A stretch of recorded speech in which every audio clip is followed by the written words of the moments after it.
আজকে আমাদের আলোচনার বিষয় হলো পাশ্চাত্য দর্শনকে অনুসরণ করে দ্রব্যের প্রকারভেদ। যদিও বিষয়টা আমাদের স্ক্রিনের সামনে তুলে ধরা হয়েছে বিষয় দ্রব্যের প্রকারভেদ, এর আগে আমাদের জানা দরকার দ্রব্য কি। যে দ্রব্য কি এটি জানতে হলে তোমাকে অবশ্যই এই ভিডিওটি দেখতে হবে, যার লিঙ্ক ডেসক্রিপশনে দেওয়া আছে। যদি তোমাদের মনে হয় যে এই দ্রব্যের সংজ্ঞা আমরা জানবো, তাহলে অবশ্যই এই ভিডিওর মাধ্যমে তোমরা দ্রব্যের যথার্থ সংজ্ঞা এবং পাশ্চাত্য দর্শন মতে দ্রব্য কি তা জানতে পারবে। চলো সরাসরি চলে যাব আমরা স্ক্রিনের মাধ্যমে এই পাশ্চাত্য দর্শনের দ্রব্যের প্রকারভেদ, অর্থাৎ দ্রব্য কয় প্রকার ও কি কি, এবং তাদের সংজ্ঞা এবং বিস্তারিত জানতে। তাহলে পাশ্চাত্য দর্শনের দ্রব্য হলো তিন প্রকার। এক নম্বরে হচ্ছে জড়, দুই নম্বর হলো আত্মা বা মন, এবং তিন নম্বর হলো ঈশ্বর। দেখো, তাহলে আমরা পাশ্চাত্য দর্শনের দ্রব্যের সংখ্যা জানতে পারলাম, অর্থাৎ দ্রব্য হলো তিন প্রকার। এক নম্বর হচ্ছে জড়দ্রব্য, দু নম্বর হচ্ছে আত্মা বা মন, এবং তিন নম্বর হচ্ছে ঈশ্বর। এই তিনটে দ্রব্যের এরপর সংজ্ঞা আমরা দেখব, অর্থাৎ জড়দ্রব্য বলতে কি বোঝায়, আত্মা বা মন বলতে কি বোঝায়, এবং ঈশ্বর বলতে পাশ্চাত্য দর্শনে কি বোঝায়। প্রথমে হচ্ছে জড়দ্রব্য। দেখো, জড়দ্রব্যের দুটো ভাষা, একটা হচ্ছে বিজ্ঞানের ভাষায় বলছে জড়দ্রব্য বলতে সেই সকল বস্তু বা পদার্থকে বোঝায় যার ভর আছে, যা স্থান দখল করে, যার মধ্যে চেতনা বা প্রাণ নেই। এরপর চলে যাবো আমাদের দার্শনিক মতে জড়দ্রব্য কি। জড়দ্রব্য হলো এমন এক বস্তু যা স্থান দখল করে, যার আকার আয়তন আছে এবং যা মনের উপর নির্ভরশীল। তাহলে দ্রব্যের সংজ্ঞায় তাহলে কি বলা হলো, বিজ্ঞানের ভাষায় আলাদা আর দার্শনিকদের ভাষায় আলাদা। আমাদের বিজ্ঞানের সংজ্ঞাটা জড়দ্রব্য রূপে পড়তে হবে না, আমাদের দার্শনিক পড়তে হবে। তবুও পার্থক্যটা করলে দ্রুত বিষয়টা পরিষ্কার হবে, সেই জন্য আমি দুটোকে ভিন্ন ভিন্ন রূপে দেখেছি। বিজ্ঞানের ভাষায় বলছে জড়দ্রব্য বলতে সেই সকল বস্তু বা পদার্থকে বোঝায় যার ভর আছে, যা স্থান দখল করে, যার মধ্যে চেতনা বা প্রাণ নেই। কিন্তু দেখো, দার্শনিকদের ভাষায় একটু হলেও মডিফাই করা আছে, একটু নতুন কিছু অ্যাড করা আছে। কি নতুন কিছু অ্যাড করা আছে না, জড়দ্রব্য হলো এমন বস্তু যা স্থান দখল করে, যার আকার আয়তন আছে এবং যা মনের উপর নির্ভরশীল। এই যে মনের উপর নির্ভরশীল, এই বিষয়টা দেখো বিজ্ঞানের ভাষায় নেই। কেন নেই? কারণ বিজ্ঞানের কাছে মন বা ষষ্ঠ ইন্দ্রিয় বলে কোনো কিছু নেই। বিজ্ঞান কোনগুলোকে স্বীকার করে? যেগুলো আমাদের পঞ্চম জ্ঞানেন্দ্রিয়ের বিষয়, সেগুলোকেই বিজ্ঞান স্বীকার করে। অর্থাৎ আমাদের যে পাঁচটা ইন্দ্রিয়, সেই পাঁচটা ইন্দ্রিয় হচ্ছে চক্ষু, কর্ণ, নাসিকা, জিহ্বা এবং ত্বক। এই পাঁচটা ইন্দ্রিয়ের বাইরে কোনো কিছু বিজ্ঞান আলোচনা করে না বা করতে পারে না, তাই ওরা মনের উপর নির্ভরশীল কথাটা বলেনি। কিন্তু দার্শনিকদের মতে বা দর্শনের ভাষায় আমাদের ইন্দ্রিয়ের সংখ্যা হলো মোট 11টি। তাহলে সেই 11টি ইন্দ্রিয় কি কি? 5টি জ্ঞানেন্দ্রিয়, 5টি কর্মেন্দ্রিয় এবং একটি অন্তরিন্দ্রিয় বা ষষ্ঠ ইন্দ্রিয়। 5টি জ্ঞানেন্দ্রিয় কি কি? চক্ষু, কর্ণ, নাসিকা, জিহ্বা, ত্বক, এবং অন্তরিন্দ্রিয় হচ্ছে মন, যেটাকে পাশ্চাত্য দর্শনে মন বা আত্মার রূপে কিন্তু গ্রহণ করা হয়েছে। ভারতীয় দর্শনে মন আর আত্মা ভিন্ন রূপে গ্রহণ করা হয়েছে। বাকি রইল আর 5টা, সেটা হচ্ছে বাত, পানি, পাদ, পায়ু, উপস্থ। টোটাল 11টা ইন্দ্রিয়। আমি আবার রিপিট করছি, আমাদের ইন্দ্রিয় সংখ্যা হলো 11টি। কি কি?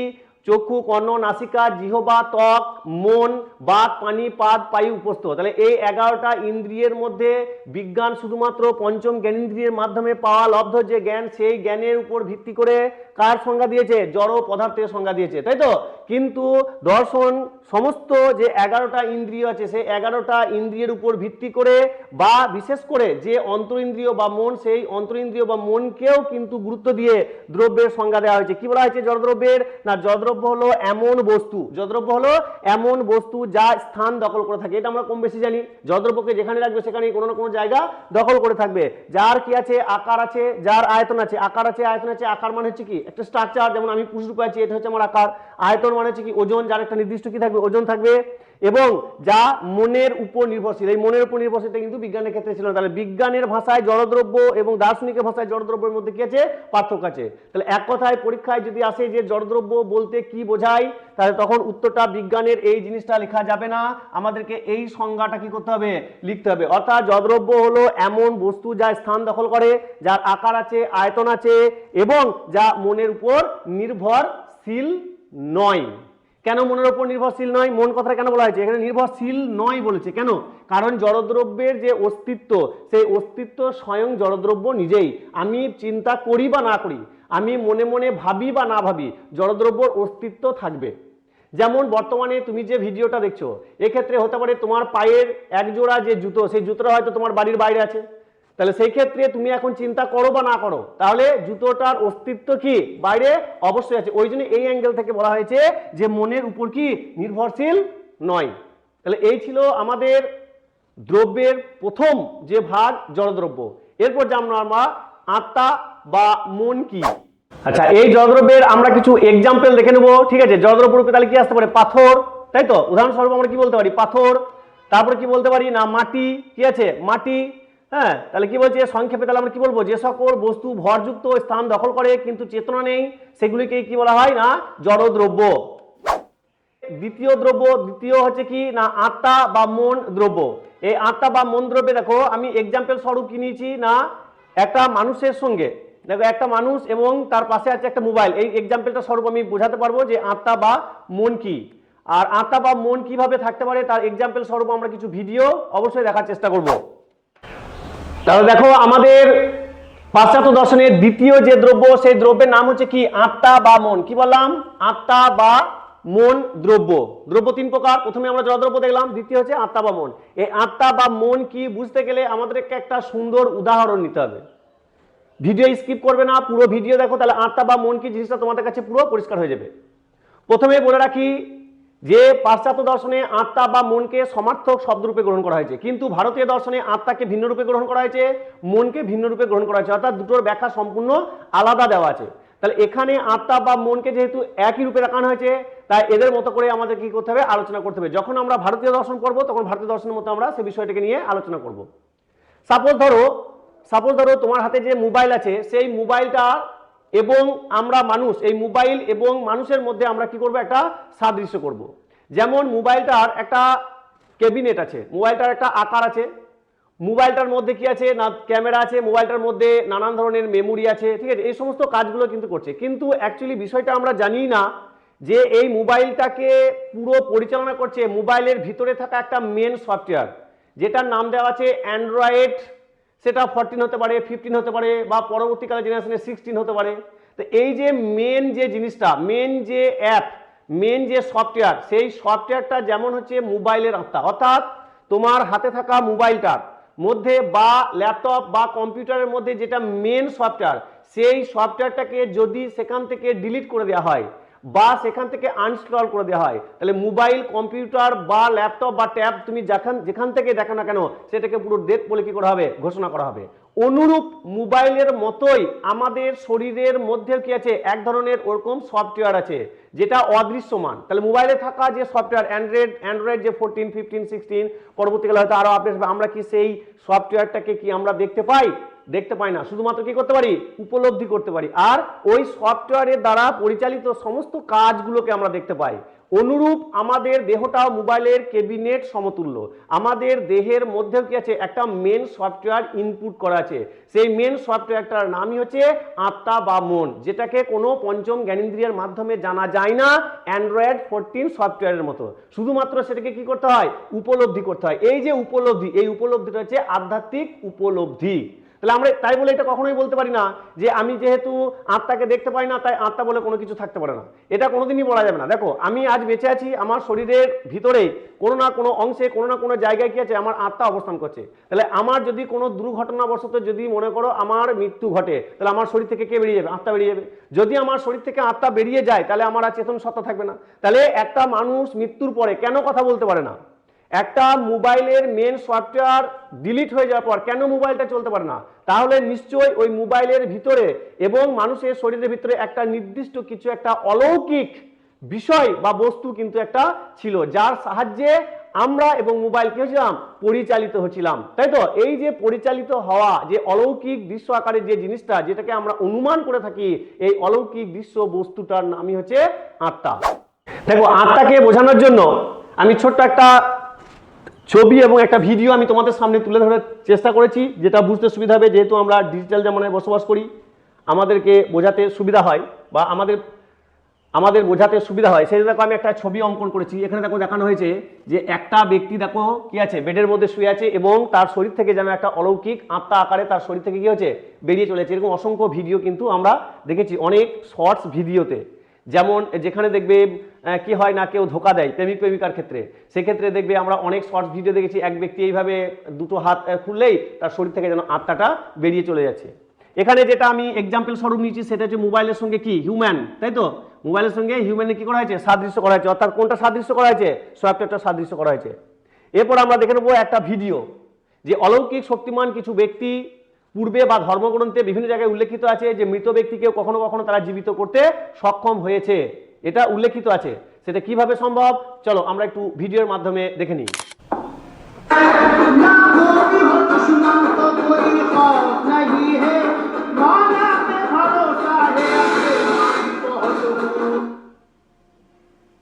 দেখো চলে এসেছি আমরা তৃতীয় দ্রব্যে, কি আছে না আমাদের ঈশ্বর। দেখো তাহলে এই যে ঈশ্বর, এই ঈশ্বর কিন্তু একটা জটিল ফাঁদ। কেন জটিল ফাঁদ না, আমরা যারা ভারতে বসবাস করি বা আমরা যারা অন্যান্য দেশে বসবাস করি, সব দেশেই কম বেশি কি আছে, আস্তিক আছে এবং নাস্তিক আছে। অর্থাৎ ঈশ্বরে বিশ্বাসী যেমন মানুষ আছে, ঈশ্বরে অবিশ্বাসী তেমন কি আছে, মানুষ আছে। আবার এই যারা ঈশ্বরে বিশ্বাস করে তাদের মধ্যে আবার কি আছে, নানান মতভেদাভেদ আছে। যেমন কেউ একেশ্বরবাদী, কেউ বহুশ্বরবাদী, কেউ সর্বেশ্বরবাদী। যেমন কেউ এক ঈশ্বরে বিশ্বাসী, কেউ অনেকগুলি ঈশ্বরে বিশ্বাসী, কেউ আবার সবকিছুর মধ্যে ঈশ্বরে বিশ্বাসী। তাহলে একেশ্বর, বহুশ্বর এবং সর্বেশ্বর, এই তিনটে মত কিন্তু ঈশ্বর সম্পর্কে পাশ্চাত্য দর্শনে দেখা যায়। যাই হোক, যখন আমাদের টপিক আসবে তখন আমরা এই তিনটে বিষয় নিয়ে অর্থাৎ তিন ধরনের ঈশ্বর নিয়ে বিস্তারিত আলোচনা করব। এখন আমাদের আলোচনা হচ্ছে যে দ্রব্যরূপে ঈশ্বর কি। আমরা বেশি কিছু না বলে শর্টে বেরিয়ে যাব যে ঈশ্বর কি। দেখো, যেমন ইসলাম ধর্মে এক ঈশ্বরে বিশ্বাসী, অর্থাৎ এই ঈশ্বরকে আল্লাহ বলে গণ্য করা হয়। ইহুদি বা খ্রিস্টানেও এক আল্লাহ বিশ্বাসী, ওরা আল্লাহই বলে।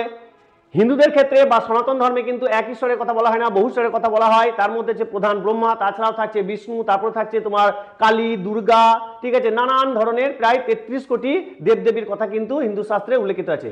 তাহলে এই যে ঈশ্বর কি তা আমরা আগে ভিডিও দেখব, তারপর এর সম্পর্কে আমরা সংজ্ঞা দেওয়ার চেষ্টা করব। তাহলে চলো দেখে নিই সেই ভিডিওগুলি।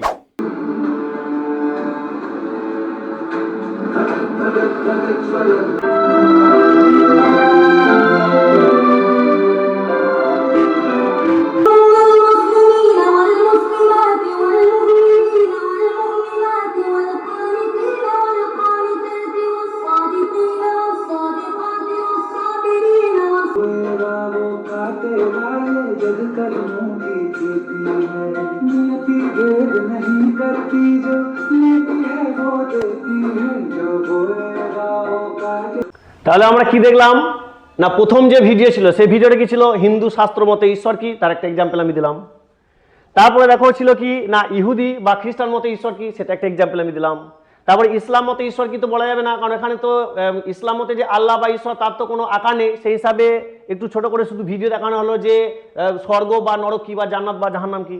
তারপরে তো লেখা আছে ভগবান কি আদালত। যে ধর্মে যায় না কেন সেই ধর্মেরই ঈশ্বর বা আল্লাহর কি থাকবে, একটা আদালত থাকবে। সুকর্ম এবং কুকর্ম, সুকর্মের জন্য কি থাকবে, সুফল, কুকর্মের জন্য থাকবে কুফল, অর্থাৎ স্বর্গ এবং নরক। এরপর জেনে নেবো আমরা পাশ্চাত্য দর্শন মতে ঈশ্বরের সংজ্ঞা, অর্থাৎ ঈশ্বর বলতে কি বোঝানো হয়েছে। দেখো ঈশ্বর, তাহলে পাশ্চাত্য দর্শনের তৃতীয় যে দ্রব্য, সেই তৃতীয় দ্রব্য হচ্ছে ঈশ্বর। তাহলে এই ঈশ্বর, এটা হচ্ছে ইসলাম ধর্মের একটা লোগো ব্যবহার করা হয়েছে, এটা ইহুদি বা খ্রিস্টানদের একটা লোগো ব্যবহার করেছে এবং এটা সনাতন ধর্মে ব্যবহার করা হয়েছে। এরপর চলে যাবো আমরা যে পাশ্চাত্য দর্শন মতে ঈশ্বরের সংজ্ঞা কিভাবে দেওয়া হয়েছে। দেখো, তাহলে পাশ্চাত্য দর্শনে ঈশ্বরের সংজ্ঞা যেভাবে দেওয়া হয়েছে তা হলো, পাশ্চাত্য দার্শনিক মতে ঈশ্বর হলেন পরম সত্তা, মহাবিশ্বের স্রষ্টা, পালনকর্তা ও শাসক। তিনি সাধারণত সর্বশক্তিমান, সর্বজ্ঞ, মঙ্গলময় এবং জগতের বাইরের অবস্থানকারী এক স্বাধীন আধ্যাত্মিক সত্তা হিসাবে বিবেচিত হন। প্রত্যেকটা ওয়ার্ড আমি পাট পাট করে বলছি। তাহলে ঈশ্বর হলেন পরম সত্তা। এখানে দেখো বানানটা লেখা আছে দন্তেস তয়ে তয়ে আকার। এখানে সত্তা, সত্তা মানে হচ্ছে থাকা বা অস্তিত্ব। এখানে সত্তা মানে কি বলা হলো, থাকা বা অস্তিত্ব। থাকা বা কি না অস্তিত্ব, থাকা বা অস্তিত্ব, ঠিক আছে। এরপর চলে আসছে মহাবিশ্বের স্রষ্টা। স্রষ্টা মানে সৃষ্টিকর্তা, শুধু পৃথিবী নয়, পৃথিবীর বাইরে যত যাবতীয় যা কিছু গ্রহ, উপগ্রহ, চাঁদ, সূর্য, নক্ষত্র যা কিছু আছে সমস্ত কিছু সৃষ্টিকর্তা যিনি, তিনি হলেন ঈশ্বর, অর্থাৎ মহাবিশ্বের স্রষ্টা। পালনকর্তা, উনি আমাদের জীব, পৃথিবীতে এবং পৃথিবীর বাইরেও যদি কোনো জীব থেকে থাকে সকলের কি কর্তা, পালন কর্তা। ও শাসক, আমাদের কি করেন, শাসন করেন। শাসন রূপে ওনার কি আছে, ভগবান কা আদালত, যেটা আমাদের ভিডিওতে দেখানো হলো। ভালো কাজের জন্য কি থাকছে স্বর্গ বা জান্নাত, খারাপ কাজের জন্য কি থাকছে নরক বা জাহান্নাম। তারপরে হচ্ছে সর্বজ্ঞ। এই সর্বজ্ঞ শব্দের অর্থ হচ্ছে যিনি সব কিছুই জানেন বা সব কিছুতেই জ্ঞানী। মঙ্গলময়, উনি সবসময় আমাদের কি করেন? মঙ্গল করেন। কারোর মনে প্রশ্ন হতে পারে যে আমার জীবনে এত দুঃখ, হতে পারে তোমার জীবনে ভালো কিছু আছে, সেই জন্যই তোমার ভালো কিছু হওয়ার আগে কি আছে? খারাপ। ওই জন্য বলা হচ্ছে যে মঙ্গলময়, ঈশ্বর মঙ্গলময়। একটা কথা যদিও আমাদের সবসময় দেখবে বলতে শোনা যায় গুরুজন ব্যক্তিদের, ভগবান যা করেন ভালোই করেন, এটার মানে হচ্ছে মঙ্গলময়।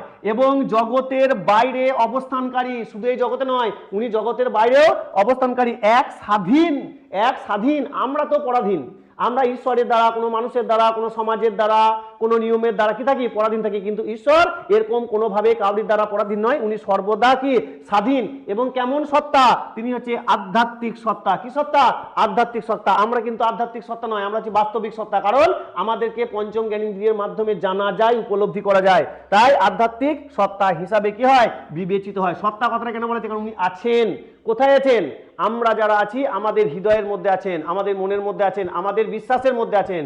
তাহলে এই হলো আপাতত পাশ্চাত্য দর্শনের দ্রব্যের প্রকারভেদ, জড়দ্রব্য, আত্মা বা মন এবং ঈশ্বর। আজকের মতো এই পর্যন্ত, আবার দেখা হবে পরের ভিডিওতে।